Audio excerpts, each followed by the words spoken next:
טוב, להיות כאן שוב פעם, זה תענוג לראות את כל הקהילה ביחד. יש אנשים שאני לא זכיתי להכיר אותם, מקווה בעתיד, כן, אלה שאני כן מכירים, ממש זה אירוע של בית כנסת הר גיטון, זה המגובש, קהילה מגובשת כמו שצריך, יוצאים עבודה, אני רוצה להגיד כמה מילים עליו, אבל זה אני מרגיש בבית פה, אני אמרתי הרבה פעמים, באמת המשפחה שלי, אני תמיד מרגיש את זה, ואני שייך רק לקהילה אחת, וזו קהילה של הפתרון, זה לא לעשות. אני רוצה להגיד כמה מילים על אדם. קודם כל, הייתי אמור להיות בסוכנות בצפת, וגיטרתי את זה להיות כאן איתכם, כי מגיע לו. אני לא אומר את זה סתם, אני אומר את זה כי נדב הוא קרא כל כך הרבה לקהילה הזאת, שלפספס, לעבור ולברך אותו, שבכלל הוא הולך להיות תפקיד שפחות מלהגיד עבודה קדושה, אי אפשר להגיד שום דבר על התפקיד הזה, ואני מאוד מאוד גאה בו. ובאופן אישי נדב בקשר הדוק איתי כל הזמן, הוא מעדכן אותי מה קורה פה, כל פיפס שקורה פה הוא מודיע לי או בטלפון או באימייל, ולא יכולתי לפספס את האירוע הזאת לבוא לברך אותו. אבל לפני שאני אגיד כמה מילים עליו, אנחנו נמצאים במוצאי שבת של פרשת לך לך, נכנסים לפרשת וירא, וכמו שכתוב, לך לך מארצך, ממולדתך, מבית אביך, אשר הארץ אשר הרקע. רש"י מסביר לנו שלך לך זה לטובתך, שאתה הולך אברהם להרוויח מזה. אתה תהיה מפורסם, אתה תהיה עשיר, אתה תהיה גוי גדול. ובפרשת השבוע עוד קצת מפורט מה זה אומר גוי גדול, אתה תהיה כמו זרעך, תהיה כמו כוכבי השמיים, ככל שפת הים. וואו. יש גם לך לך בפרשה הזאת, לך לך ארץ מוריה, תורה שמסביר לנו שזה ירושלים, זה עקדת יצחק. והשאלה היא, מה הניסיון פה? מה הניסיון? אם אברהם הולך לארץ ישראל וזה יהיה לטובתו, יהיה עשיר, יהיה... תחשוב, מישהו אומר לך, תלך לארצות הברית, תהיה מיליונר. יאללה, איפה הכרטיס אני כבר טס. המדרש, בתנחומה, אומר לנו שזו טעות, שזה לא כל כך קל, ואנחנו רואים את זה. קצת לחוש את זה, אם אנחנו חושבים איך זה היה לעבור דירה. זה מאוד מאוד קשה, אפילו הפסיכולוגים אומרים שזה הדבר כמעט הסטרס הכי שיש. וזה כשאתה עובר דירה מעבר לכביש. תחשוב בעיר אחרת או למדינה אחרת. תחשוב עם המשפחה שלך. אנחנו רואים גם דוגמאות בתורה שיצאו ממצרים. כמה קשה היה להם. התלוננו, רצו לחזור. אנחנו גם רואים דוגמה מיותר קרוב, מתקופת השואה, שאנשים אמרו, לא, בוא נשאר פה עוד קצת, עוד קצת, עוד קצת, קשה לעזוב.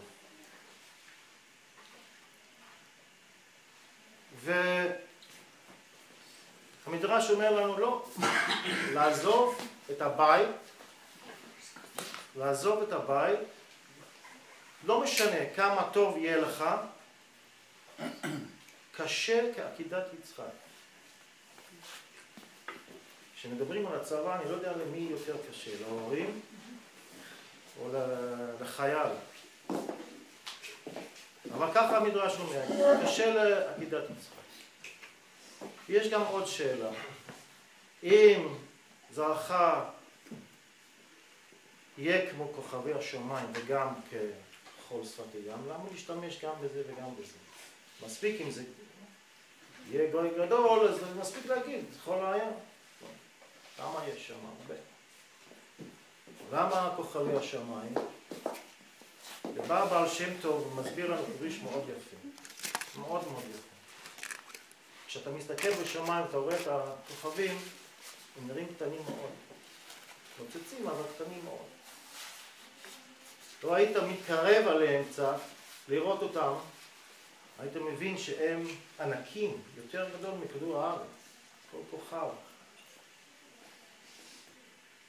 וככה האנשים, העם היהודי, אנשים פה בחדר הזה, כל אחד חושב שהוא זה. אני זוכר את נדב שהוא היה בא לבית כנסת, כשפתחנו אותו, היה ילד קטן.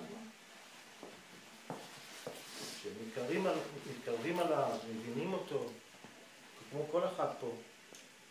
רואים שכל אחד ואחד הוא ענק, ענק, לב ענק, רגישות, חכם, פשוט כל אחד פה ענק. וככה הוא התכוון עם הבעל שם טוב, שהוא אמר שהעם היהודי, למרות שאנשים יכולים לזלזל בהם, אבל כשאתה מתקרב ומבינים אותם ורואים אותם, ואז אנחנו רואים את זה ויודעים היום כמה הם ענקים.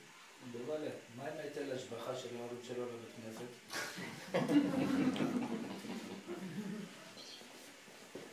לכן אני פונה לנדב, אני אומר לו, תשמע, נדב, אתה הולך, לא משנה איפה בצבא, כן? זה לא משנה איפה. לא משנה אם אתה טבח, אתה נהג, זה לא משנה. זה צריך לזכור את זה. כל אחד יש לו תפקיד. אבל אתה השקעת מעצמך, נלחמת, גם הקדוש ברוך הוא נתן לך כלים, ואתה ידעת איך להשתמש בהם, והתקבלת ליחידה מאוד מיוחדת, וזה אני גאה בך. אבל תדע לך שאתה עוזב את הבית כדי להיכנס ולהתגייס בצבא, והבית שלך זה לא רק הבית של ההורים, זה הבית של הקהילה. כולם פה לא סתם הם פה. לא חסר להם אוכל, לא חסר להם מסיבות, ומה לעשות במוצאי שבת. אתה תרמת מעצמך מתחילת הדרך של הקהילה. תרמת, היית הגבאי הגדול שלה. ממש. אתה השקעת, סידרת, דאגת, עד עצם היום הזה. וזה לא מובן מאליו שיש לנו מישהו כמו נדב בקהילה. הוא לא היה רק ילד קטן, הוא היה חלק בלתי נפרד מהיסוד. אז אנחנו גאים בך. כי אתה עכשיו הולך לעשות תפקיד שלא פחות קשה ממה שעשית עד עכשיו. השקעת בלימודים, היה קשה, מבחנים, ויש לך עוד הרבה בעתיד, עוד יותר קשה, עוד יותר להשקיע. למרות כיפי וזה, כמו שדיברנו, אבל כל אחד פה, וכל עם ישראל, אני חייב להגיד לך, הם תלויים בך, תלויים בך. וזה אתה צריך לזכור כל פעם שהיית קצת קשה, קצת רצית לעשות משהו אחר, והמפקד אמר לא, תבין תמיד שהתפקיד שלך, כל המסיבות האלה שעושים במוצאי שבת, הולכים לבתי קפה וזה, זה בגללך. אתה נותן חופש לעם היהודי על התפקיד שלך. אז אני רוצה לאחל לנדב, גם בשמי ומשפחה שלי, אבל גם בשם כל הקהילה, אני בטוח עוד אנשים ידברו, אבל לפי מה שאני מכיר, נדב, זה השם שלך מעיד עליך. נדב, חסידים, זה אין יותר מזה להגיד. בחרת שם, באת ממשפחה, אני לא צריך להגיד, אני כבר אמרתי הרבה פעמים איזה משפחה באת. אבל נדב, חסידים, זה אתה. ואם תמשיך להיות ככה, אתה, בצבא, אין ספק שתצליח. אז אני אומר לך, מאחל לך המון המון הצלחה, המון בריאות בצבא, הצלחה בלימודים, כי יש לך עוד הרבה ללמוד. וקראתי, חסר לי, אני רוצה שתהיה עדיין בקשר איתי, בטוח בקהילה, וזה לא משנה כמה אתה חוזר הביתה.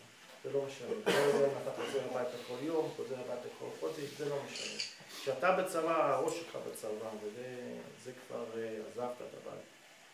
אז אני מאחל לך המון המון הצלחה, ולהמשיך להיות קהילה כמו שאתם. אמן.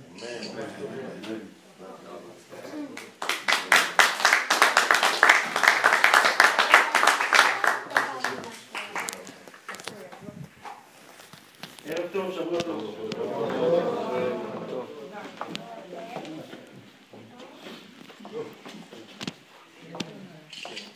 טוב, אנחנו נעריך, אני מניח ש... נכין, בועז? כן. בועז חזר בעזרת השם, תודה רבה. שבוע שני, כן, הוא...